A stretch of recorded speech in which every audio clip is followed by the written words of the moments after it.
샬롬 할렐루야. 요한계시록 20장 11에서 15절입니다. 또 내가 크고 흰 보좌와 그 위에 앉으신 이를 보니 땅과 하늘이 그 앞에서 피하여 간데 없더라. 또 내가 보니 죽은 자들이 큰 자나 작은 자나 그 보좌 앞에 서 있는데 책들이 펴 있고 또 다른 책이 펴졌으니 곧 생명책이라. 죽은 자들이 자기 행위를 따라 책들에 기록된 대로 심판을 받으니 바다가 그 가운데에서 죽은 자들을 내주고 또 사망과 음부도 그 가운데에서 죽은 자들을 내주매 각 사람이 자기의 행위대로 심판을 받고 사망과 음부도 불못에 던져지니 이것은 둘째 사망 곧 불못이라. 누구든지 생명책에 기록되지 못한 자는 불못에 던져지더라. 아멘. 요한계시록 강의 71번째 백보자 대심판입니다. 원수 마귀 사단의 미혹을 받은 육의 사람들이 하나님의 자녀들을 공격하려고 할 때 하늘로부터 불이 내려와 순간에 멸해 버립니다. 그리고 요한이 보니 놀라운 광경이 펼쳐집니다. 또 내가 크고 흰 보좌와 그 위에 앉으신 자를 보니 땅과 하늘이 그 앞에서 피하여 간데 없더라. 크고 흰 보좌 곧 하나님의 보좌를 보게 되었는데 최후의 대심판을 위해 마련된 보좌입니다. 영이신 하나님의 보좌는 원래 근본의 하늘 곧 넷째 하늘에 있습니다. 그러나 삼하늘의 천국에도 있고 하나님께서 원하신다면 1하늘에도 얼마든지 그 보좌를 베풀 수가 있지요.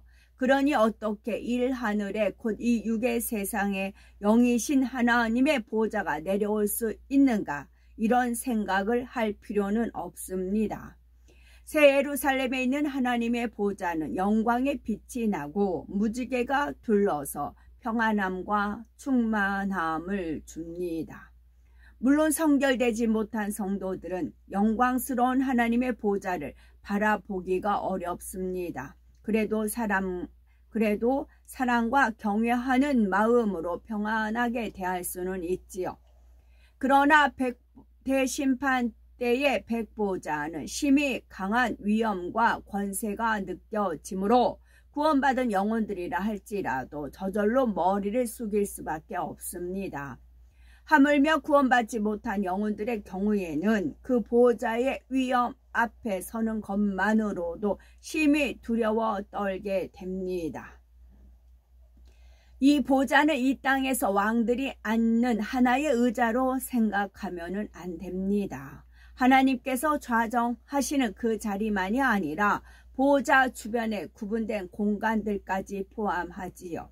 보좌가 희다라고 하는 것은 빛이 너무나 밝고 찬란하여 온통 하얗게 보인다는 것을 말합니다. 또한 희다는 것은 맑고 깨끗함, 진실함, 영원함 이런 하나님의 속성을 나타내는 표현이지요. 이 영화로우신 하나님의 보좌가 1하늘에 베풀어지고 이제 창세 이래 경작받은 모든 영혼들에 대해 대대적인 심판이 시작되는 것입니다. 이 심판은 1하늘에서 이루어집니다. 이는 인류가 경작받은 바로 이 공간에서 각자의 행함에 따라 심판을 이룬다는 의미가 담겨 있습니다. 그런데 1하늘에서 심판을 하신다 해도 이 심판 때의 공간은 지금과 같은 제한된 육의 공간이 아닙니다. 땅과 하늘이 그 앞에서 피하여 간데 없더라 기록한 대로 심판 때는 땅과 하늘이라는 경계가 상관이 없습니다. 대심판을 위해서 1하늘에서 3하늘까지 모든 공간이 마치 하나의 공간처럼 열리게 되지요. 비유를 들어서 하나의 건물 안에서 1층의 천장이 없어져 버리면 1층과 2층의 하나의 공간처럼 합쳐집니다. 1층에서 일어나는 일을 2층에서도 볼 수 있고 들을 수도 있지요. 다시 2층의 천장이 없어지면 1, 2, 3층의 모든 하나의 공간이 됩니다. 이런 것처럼 하나님께서는 여러 개의 다른 차원의 하늘들을 열어 하나의 공간처럼 만드십니다. 그래서 어느 공간에 있다 해도 하나님의 보호자 바로 앞에 선 것처럼 생생하게 그 위엄이 느껴지는 것입니다. 이 백보자 대심판이 이루어지는 시점에 심판받을 영혼들은 여러 공간에 흩어져 있습니다. 먼저 이 땅에서 천년 왕국을 보낸 사람들은 그대로 일 하늘에서 하나님의 보호자 앞에 서게 되지요. 그리고 구원받은 영혼들 중에서도 윗음부에 머물고 있는 영혼들이 있습니다. 모태에서 죽음을 맞았지만 양심 심판으로 구원받은 영혼들이지요. 또 7년 환란 때 구원받은 자들 중에서 천년 왕국에 들어오지 못하고 별도의 장소에 있는 영혼들도 있습니다. 이들은 혼인잔치에도 들어가지 못하고 순교한 때로부터 심판 때까지 이 하늘에 구별된 장소에서 대기한다 했지요. 그리고 심판 후에는 낙원의 가장자리에 이르게 됩니다. 다음으로 구원받지 못한 채 아래 음부에서 형벌을 받고 있는 영혼들이 있습니다. 이렇게 윗음보와 아래음보, 이 하늘 등 각각의 장소에 흩어져 있던 영혼들이 하나님의 보호자 앞에서 심판을 받게 되지요. 이들이 다 일 하늘의 공간으로 옮겨오는 것이 아니고 공간이 하나로 열려서 마치 한 공간에 있는 것처럼 느껴진다는 말입니다. 예를 들어서 아래 음부의 경우 아래 음부의 하늘이 벗겨지는 것처럼 공간이 열립니다. 그러면 그 순간 아래 음부의 사람들도 일 하늘에 있는 하나님의 보호자 바로 앞에 선 것처럼 느껴집니다. 이렇게 윗음보와 아래음보뿐만 아니라 둘째 하늘의 에덴 동산의 사람들도 생생하게 이 심판을 볼 수가 있습니다. 마치 하나 된 공간에서 보는 것처럼 이 놀라운 광경을 낱낱이 목도하지요. 물론 그들은 경작을 받지도 않았고 대심판을 받는 대상도 아닙니다. 그러나 이 땅에서 경작받고 심판받는 사람들은 그들과 전혀 관계없는 사람들이 아니라 자신의 시조인 아담과 그 후손들이지요. 그러나 에덴에 사는 사람 중 많은 수가 아담과 하와의 자손요, 아담과 하와의 자녀요, 손자, 손녀로서 함께 살았고 아담의 영광과 저주를 목도한 사람들입니다. 그러므로 이 땅의 사람들의 일은 그들에게도 항상 궁금한 관심 분야이지요. 이제 이 대심판을 목도하는 것은 에덴 동산의 사람들에게도 경작에 대해 좋은 깨우침을 줄 수가 있는 것입니다. 그리고 심판 때는 삼하늘도 열립니다. 삼하늘 천국의 하나님의 보호자는 수성과 같이 맑은 유리 바다가 있지요. 심판 때는 이 유리 바다에 각 사람들의 행위가 세세하게 비춰집니다.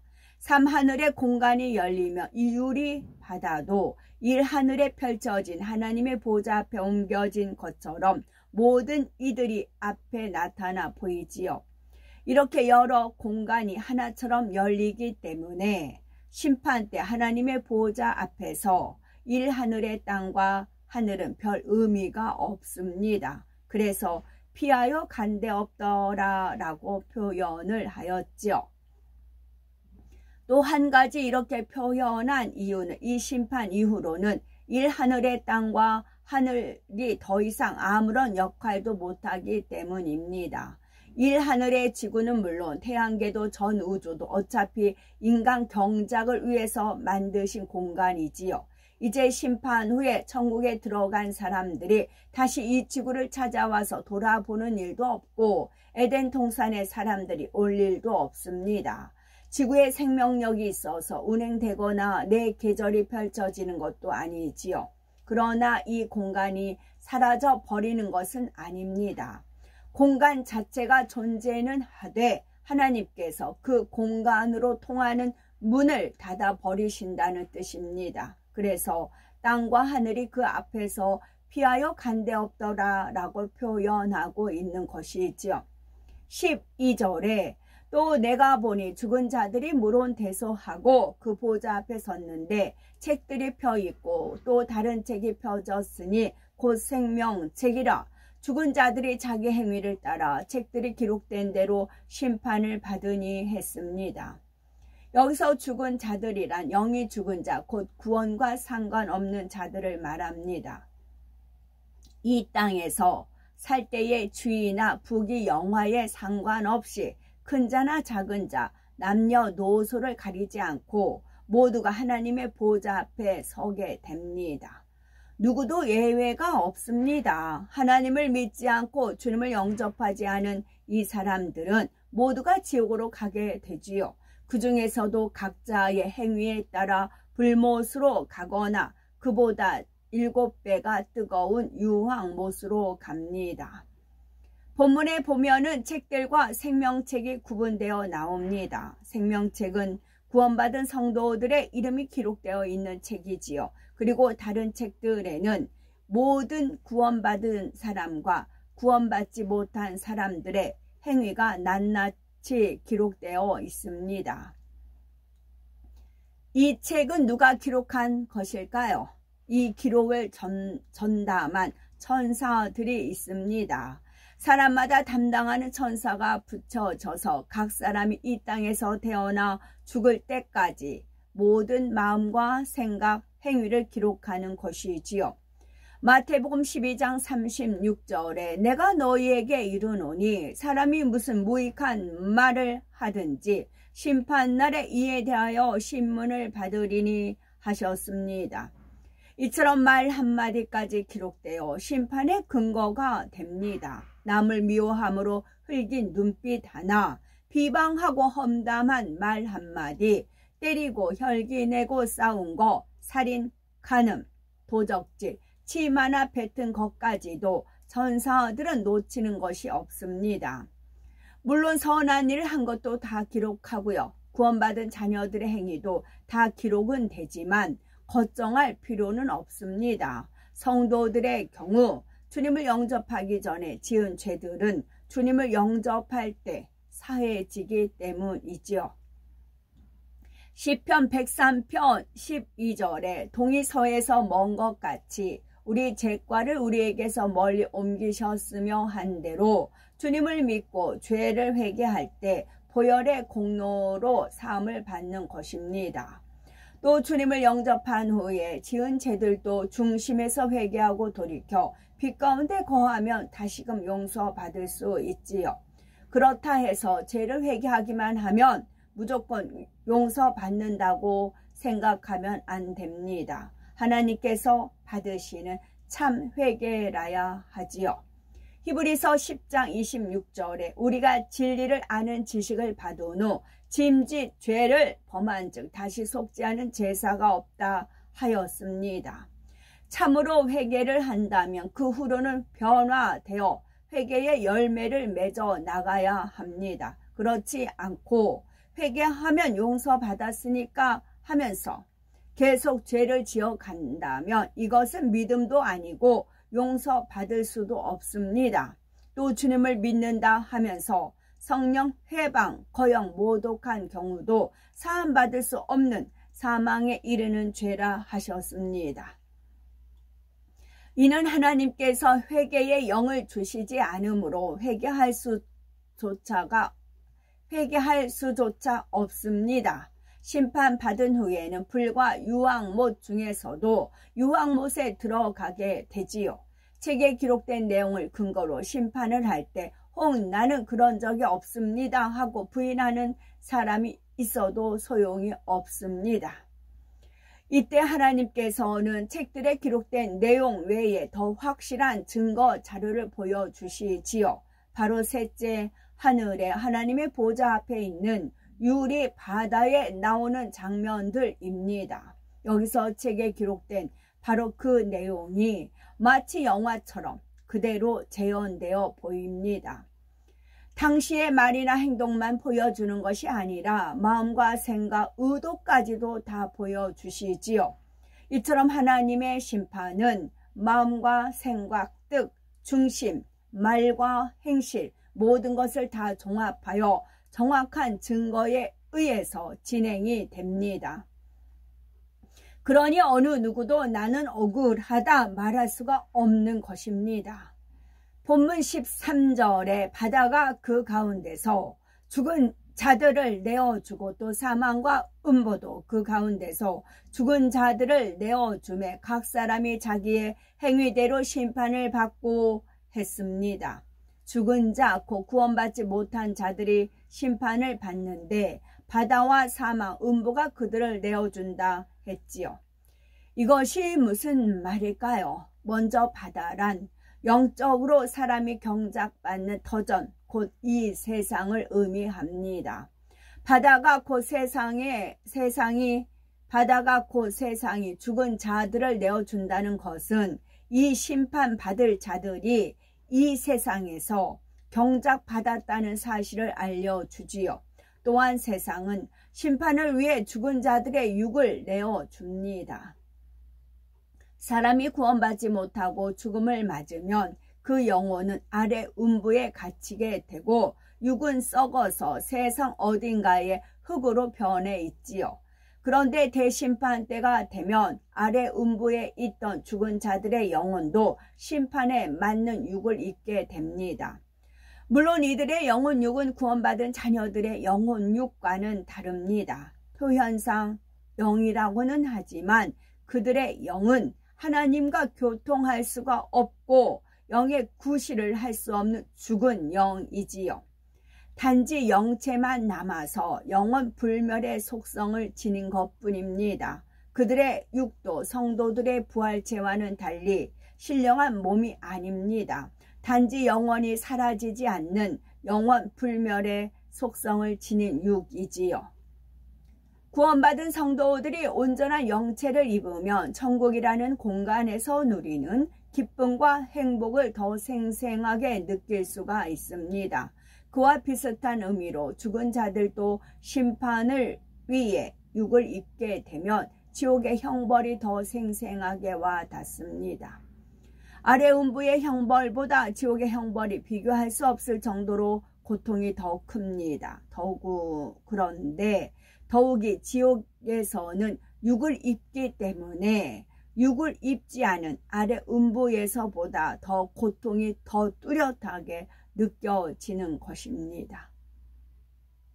다음으로 사망이 죽은 자들을 내어준다 했습니다. 이 말씀은 죽은 자들이 심판을 받는 것은 바로 자신들의 행위로 인한 것임을 말합니다. 로마서 6장 23절에 죄의 싹슨 사망이라는 말씀대로 모든 심판이 철저히 공의에 의해서 이루어진다는 것을 알려주고 있지요. 경작받는 동안 지은 각자의 죄가에 의해서 죽은 후에는 아래 음부로 떨어지고 그 후에는 불못과 유황못으로 가게 되는 것입니다. 심판을 위해 사망이 죽은 자들을 내어주면 그들은 형벌을 받고 있던 아래 음부에서 잠시 동안 풀려 나오지요. 이렇게 죽은 자들이 잠시 사망에서 나오는 것이 바로 둘째 부활입니다. 그러면 첫째 부활은 언제 일어났습니까? 요한계시록 20장 6절에 천년 왕국을 설명하면서 이 첫째 부활에 참여하는 자들은 복이 있고 거룩하도다. 둘째 사망이 그들을 다스리는 권세가 없고 도리어 그들이 하나님과 그리스도의 제사장이 되어 천년 동안 그리스도로 더불어 왕노릇하리라 했습니다. 주님을 믿은 성도들은 주님께서 공중에 강림하실 때 휴거되어 첫째 부활에 동참했습니다. 부활체를 입고 7년 공중 혼인잔치에 참여한 후 천년 왕국에 내려와서 왕노릇하지요. 그런데 이 말씀을 들으실 때 그냥 부활이 아니라 첫째 부활이라고 하면 둘째 부활도 있다는 말인가? 이렇게 궁금해 하시는 분도 계시겠지요.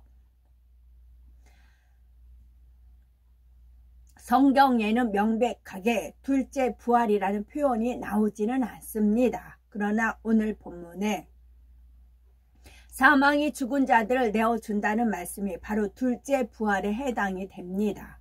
둘째 사망, 곧 불못과 유황못의 심판에 앞서서 사망이 죽은 자들을 내어주는 것이지요.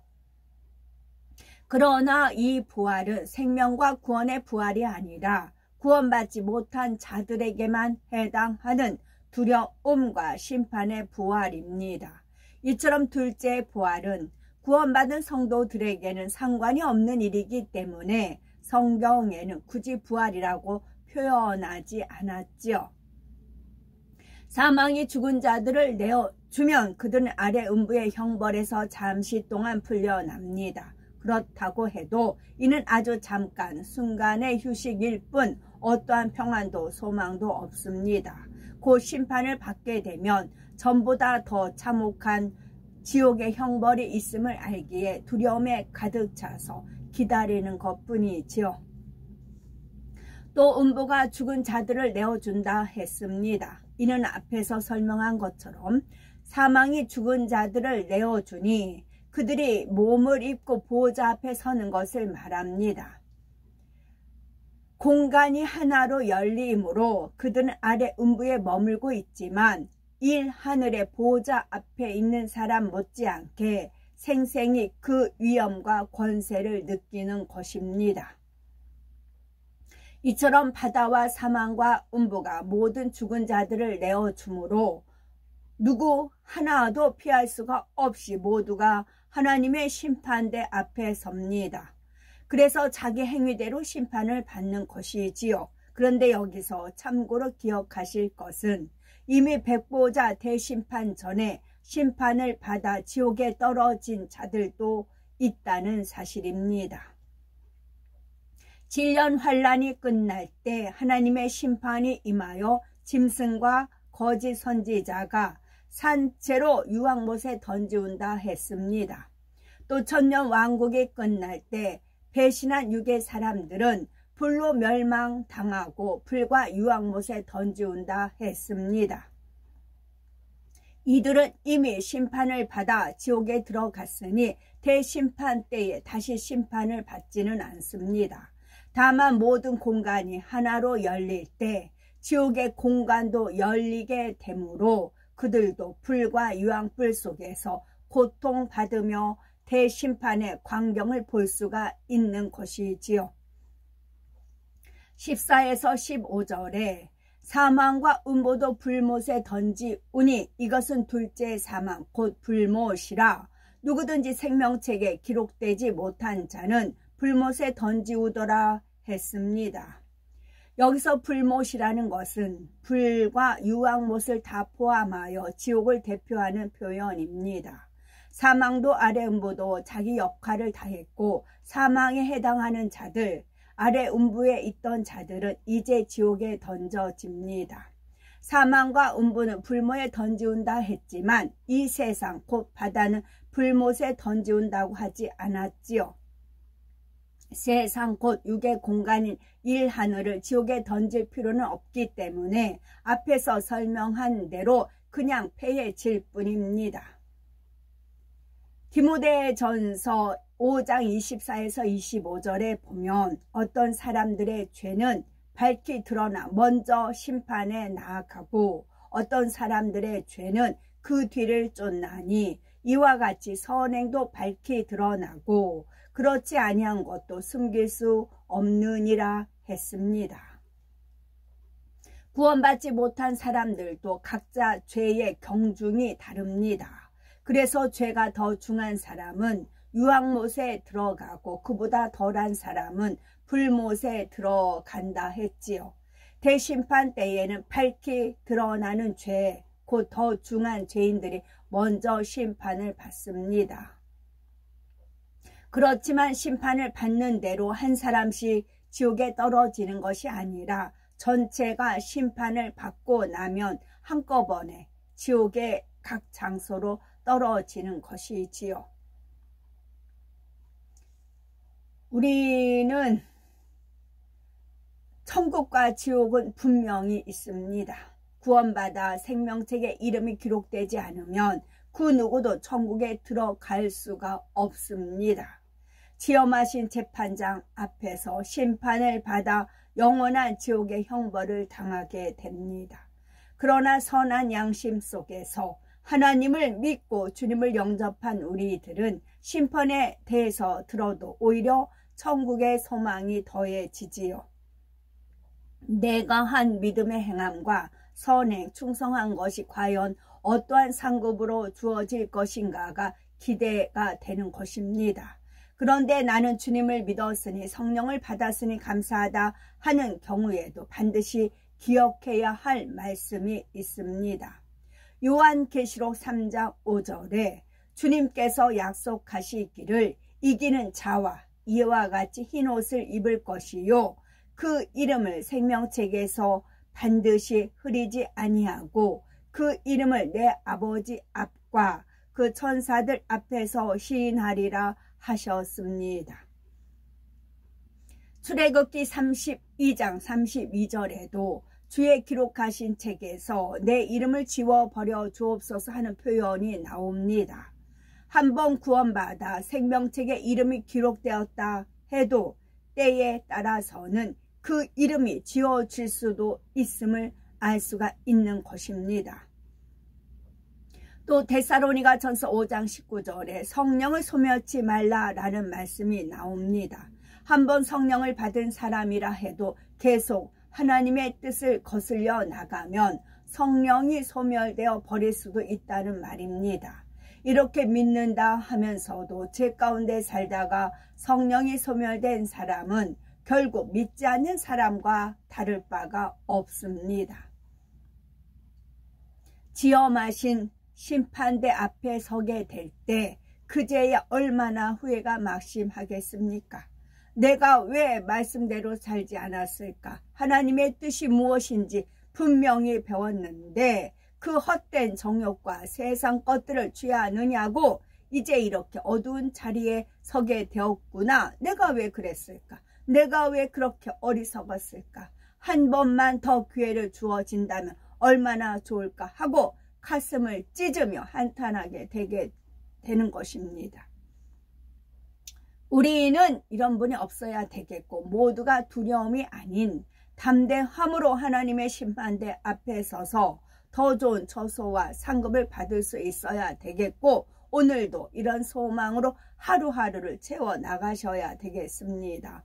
그래서 심판이 끝나는 그 순간 우리는 기쁨과 감사와 찬송으로 천국문에 들어설 수 있는 거룩하고 복된 우리 모두가 되셔야 되겠습니다. 아멘. 샬롬.